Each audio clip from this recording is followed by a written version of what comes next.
আসসালামু আলাইকুম। আরও একটি মজার রেসিপি নিয়ে হাজির হলাম। আমি মাইশা ফ্রম মাইশাস কিচেন। অনেক দিন ধরেই মুড়ি ঘন্ট খেতে মনে যাচ্ছিল। ঠিক সেই সময় বাসায় চলে আসলো কাতলা মাছ। তো আমার মতন পছন্দ করেন মুড়ি ঘন্ট লাভারদের জন্য আজকের এই রেসিপিটি। চলুন তাহলে শুরু করা যাক কাতলা মাছের মাথা দিয়ে মুড়ি ঘন্ট। আর আমার চ্যানেলের সবথেকে পপুলার রান্নাও কিন্তু এইটা, মাছের মাথা দিয়ে মুড়ি ঘন্ট।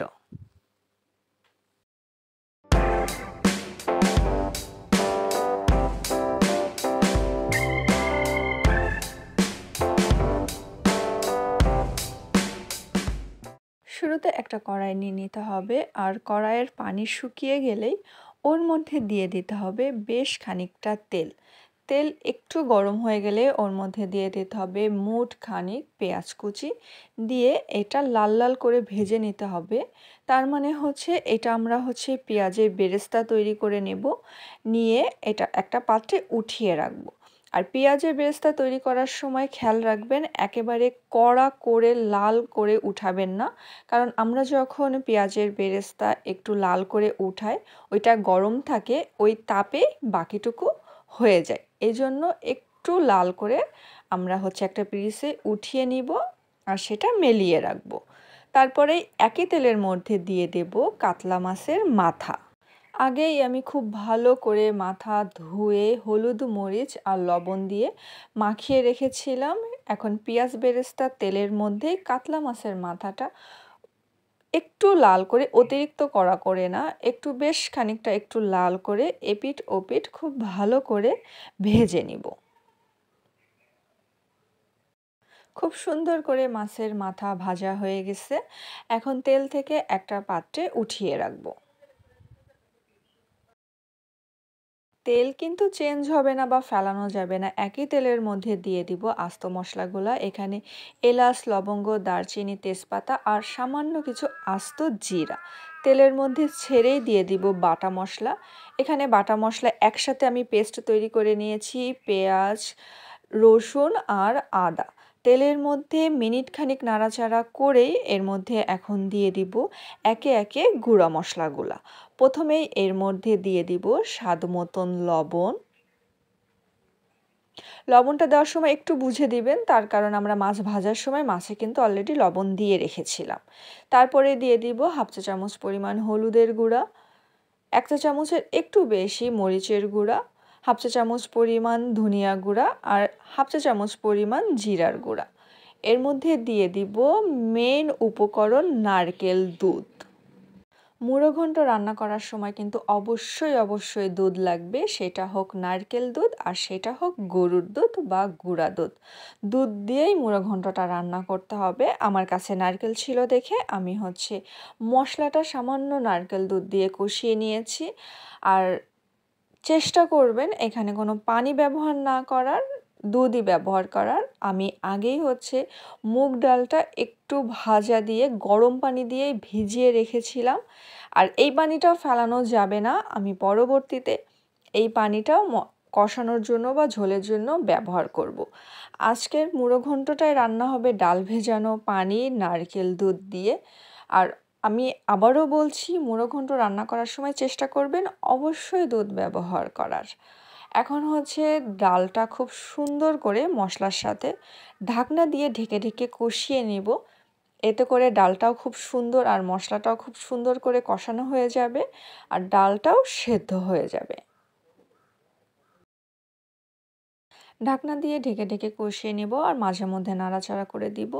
একটু পানি শুকিয়ে গেলে তার মধ্যে আবার একটু পরিমাণ নারকেল দুধ দিয়ে আবার সুন্দর করে কষিয়ে নিতে হবে। এইভাবে সেম প্রসেসে হবে কয়েকবার।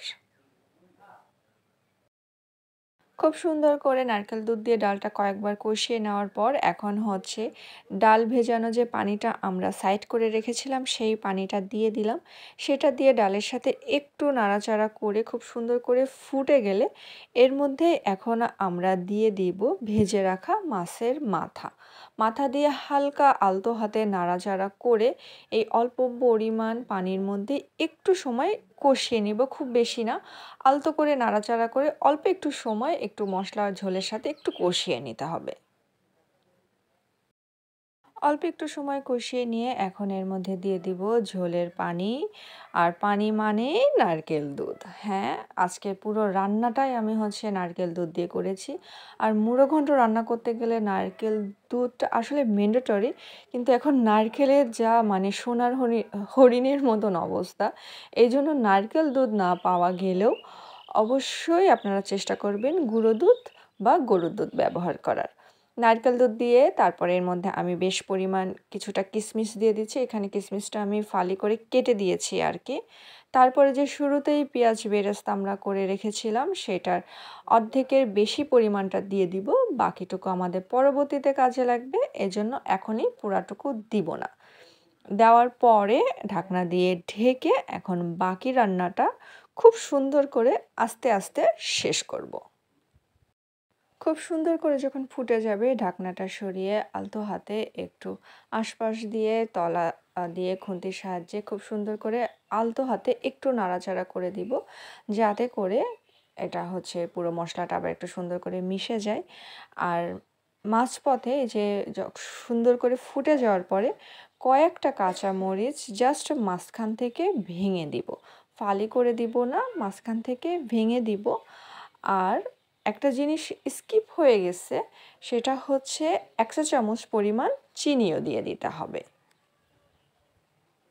রান্না প্রায় শেষের দিকে, এখন আপনাদের পছন্দ মতন আপনারা ঝোলের পরিমাণটা রাখতে পারেন।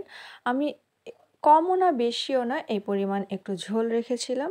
এই পর্যায়ে এসে চুলা বন্ধ করে দিয়ে এই গরম গরম অবস্থায় আরেকটা ম্যান্ডেটরি উপকরণ, সেটা ঘি। এই ঘিটা দিয়ে দেখবেন অবশ্যই খুবই মজা লাগে।